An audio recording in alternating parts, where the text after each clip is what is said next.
Hi guys, நாங்கள் இன்றைக்கி என்ன பண்ண போகிறோன்னா இன்றைக்கி வந்து சிஸ்ஸா பண்ண போகிறோம். என்ன பண்ண போகிறோம்? கேஎஃப்சி சிஸ்ஸா.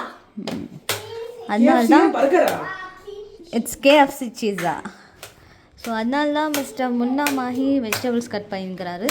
நல்லா வேலை கொடுத்துட்டாங்க மேடம். அதுக்கப்புறம் நான் போய் ப்ராசஸ் பண்ண போகிறேன். Okay, let's start. நான் பார்த்தீங்கன்னா ஃபில்லட் பீஸ் தான் வாங்கியிருந்தேன். ஸோ அந்த சிஸ்ஸா பண்ணுறதுக்கு எந்த பீஸ் கரெக்டாக இருக்கும்னு சொல்லிட்டு நான் ஃபில்லட் பீஸை வாங்கிக்கினேன். ஆனால் நான் வாங்கினது ரொம்பவே ரொம்ப மோட்டாக இருந்துச்சு. அதனால் வேகவே ரொம்ப நேரம் ஆகும். அதனாலே நான் தின் லேயர்ஸில் கட் பண்ணிக்கினேன். அதுக்கப்புறம் பார்த்தீங்கன்னா நாங்கள் கோட்டிங்க்கு தான் ரெடி பண்ணிக்கணும். கோட்டிங்க்கு ஆஸ் யூஷுவல் மைதா மாவு, கார்ன்ஃப்ளவர், அதுக்கப்புறம் ஒரு முட்டை, அதுக்கப்புறம் ஆனியன் பவுடர், அதுக்கப்புறம் பெப்பரிக்கா பவுடர் இதெல்லாமே போட்டு நல்லா மிக்ஸ் பண்ணிக்கணும். எனக்கு எப்பயுமே கிச்சனில் நான் கூப்பிடலனாலும் ஒரு ஆள் ஹெல்ப்புக்கு வந்தே வருவார். அதுதான் என் பையன். எனக்கு இந்த மாதிரி ஐட்டம்ஸில் லைக் குக்கிங் பண்ணும்போது சார் வந்து ஃபஸ்ட்டு ஹெல்ப்புக்கு யார் நிற்கிறாங்களோ இல்லையோ சார் வந்துடுவார் ஆஸ் யூஷுவல்.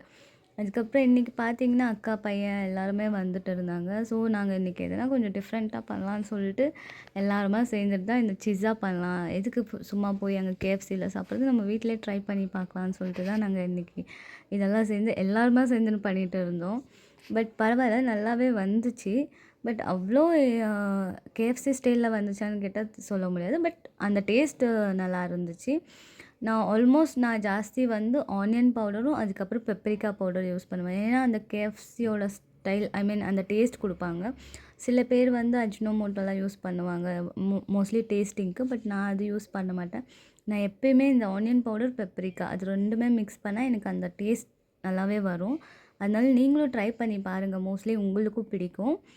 நாங்கள் அதுக்கப்புறம் எல்லாமே கோட்டிங்கெல்லாம் பண்ணிவிட்டு பார்த்திங்கன்னா எண்ணெயில் போட்டுட்டு நல்லாவே ஃப்ரை பண்ணோம். அது நல்லா அந்த லுக்கே தந்துச்சு, கேஎஃப்சியில் வர ஃப்ரைட் சிக்கன் மாதிரி. அதுக்கப்புறம் எடுத்துகிட்டு பார்த்திங்கன்னா நாங்கள் சீஸ் போட்டு அதுக்கப்புறம் நான் ஆல்ரெடி பெல் பெப்பரெல்லாம் வேக வச்சுருந்தேன், கொஞ்சம் பீசஸாக கட் பண்ணிவிட்டு. ஏன்னா அதில் வந்து பெல் பெப்பர் அதுக்கப்புறம் ஆனியன் எல்லாம் ஆட் பண்ணுவாங்க. நாங்கள் வெறும் சும்மா எங்களுக்கு தானே பண்ணிக்கிறோன்னு சொல்லிட்டு நாங்கள் பெல் பெப்பரெல்லாம் ஆட் பண்ணிவிட்டு கொஞ்சமாக ஒரேகானோ மிக்ஸ், அப்புறம் அந்த பிஸ்ஸா மிக்ஸ், இன்னும் திரும்பவும் நான் அந்த பெப்பரிக்கா மிக்ஸ் எல்லாமே போட்டுட்டு நாங்கள் ஃபைனலாக நல்லாவே வந்துச்சு. அதுக்கப்புறம் பார்த்திங்கன்னா ஃபஸ்ட்டு எங்கள் வீட்டில் டேஸ்டிங்காலே என் பையன்தான். அவர் டேஸ்ட் பண்ணிட்டு எப்படி இருக்குதுன்னு அவரும் கமெண்ட் பண்ணார். ரொம்பவே நல்லா வந்துச்சு. ஆனால் நீங்களும் ட்ரை பண்ணி பார்க்கலாம். இன்ஸ்டெட் ஆஃப் நம்ம ஷாப்பில் வெளியே போய் சாப்பிட்டு வேஸ்ட் பண்ணுறத விட வீட்டில் ஹெல்த்தியாக கிடைக்கும்.